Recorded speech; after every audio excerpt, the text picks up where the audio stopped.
السلام علیکم ورحمۃ اللہ وبرکاتہ۔ بسم اللہ الرحمن الرحیم۔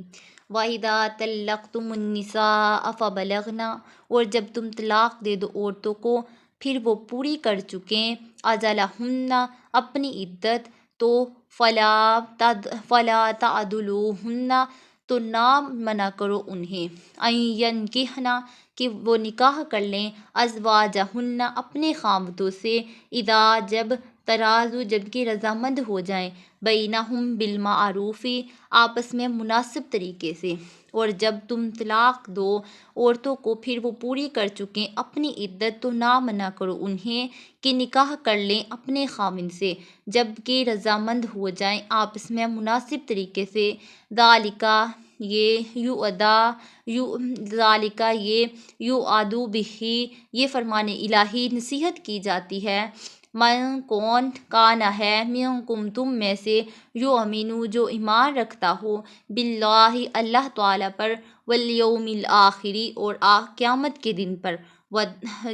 دن پر، ذالک ازکی یہ بہت پاکیزہ ہے، لکم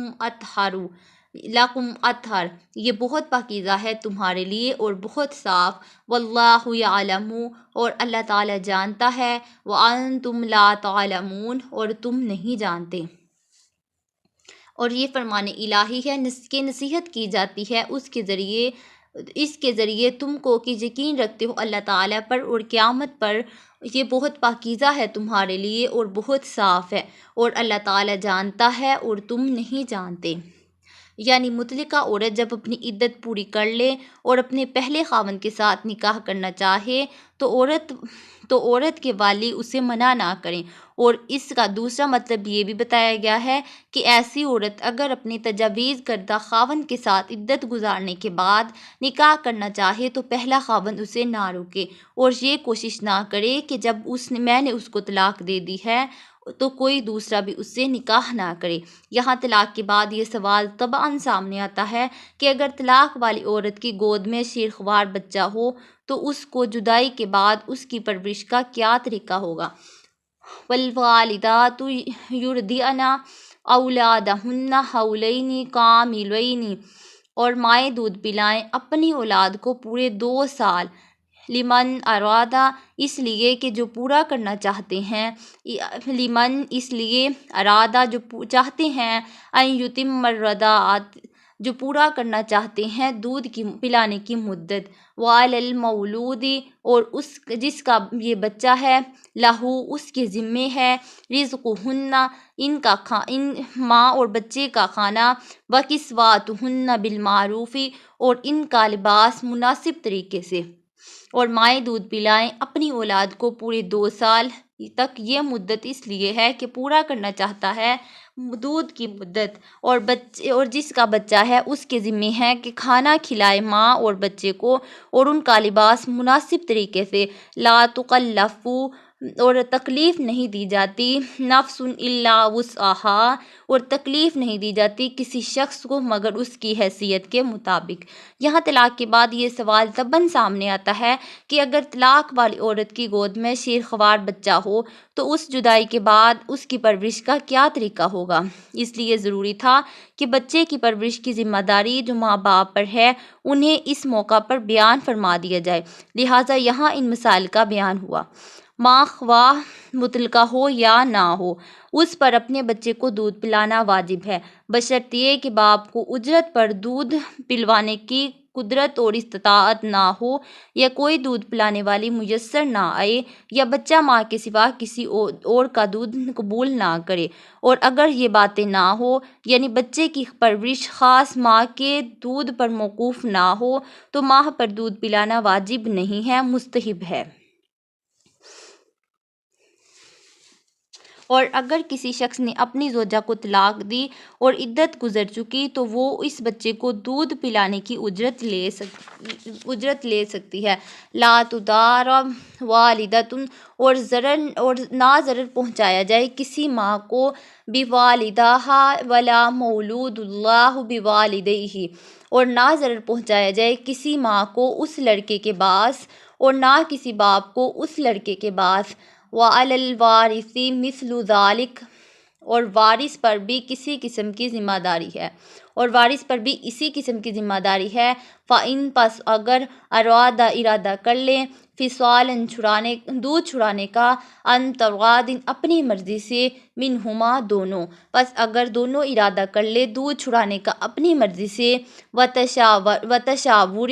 اور مشورے سے فلا جناح علیہما تو کوئی گناہ نہیں ہے ان دونوں پر۔ وَإِنْ أَرَدْتُمْ اور اگر تم چاہو ان تسترضعوا کہ دودھ پلاؤ اولادکم اپنی اولاد کو فلا جناح علیکم تو کوئی گناہ نہیں ہے تم پر اذا جب تک تم سلمتم ادا کر دو ما جو آتیتم جو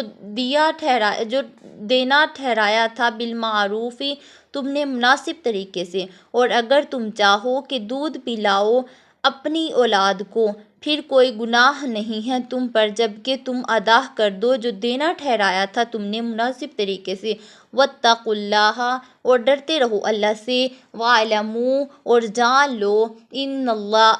اللہ کہ یقیناً اللہ تعالیٰ بما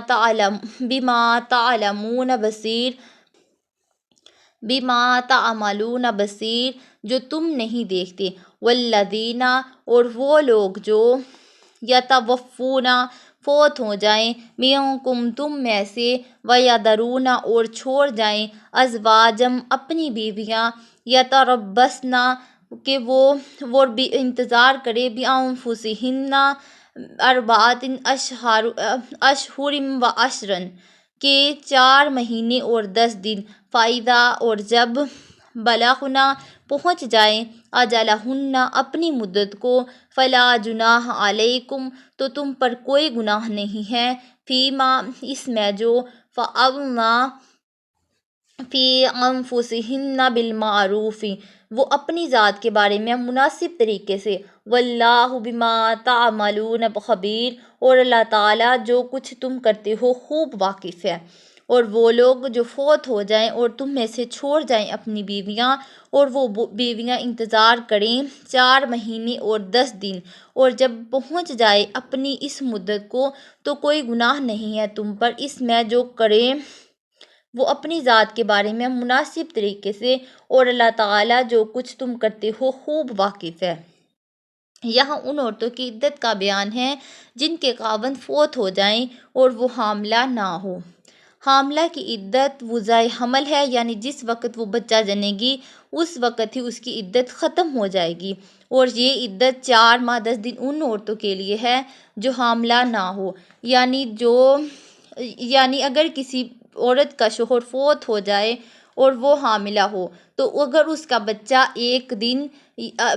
اس کے فوت ہونے کے بعد 1 دن پیدا ہوا تو اس کی عدت ختم ہو جائے گی۔ اگر وہ بچہ 6 ماہ 5 ماہ 7 ماہ 8 ماہ بعد پیدا ہوا تو تب اس کی عدت ختم ہوگی، یعنی جب بچہ پیدا ہوگا تو اس کی عدت ختم ہو جائے گی۔ اور اس کا صرف یہ مطلب نہیں ہے کہ وہ اس مدت میں نکاح نہ کرے بلکہ احادیث صحیحہ کے مطابق کئی دوسری چیزوں سے بھی پرہیز کرنا لازم ہے، یعنی عدت کے اندر وہ رنگین اور ریشمی لباس نہ پہنے، خوشبو نہ لگائے، مہندی اور دیگر آرائش سے اجتناب کرے، اپنے متوفی خاوند کے ہی گھر ٹھہری رہے، ہاں ضروری کام کے غرض سے دن کو گھر سے نکل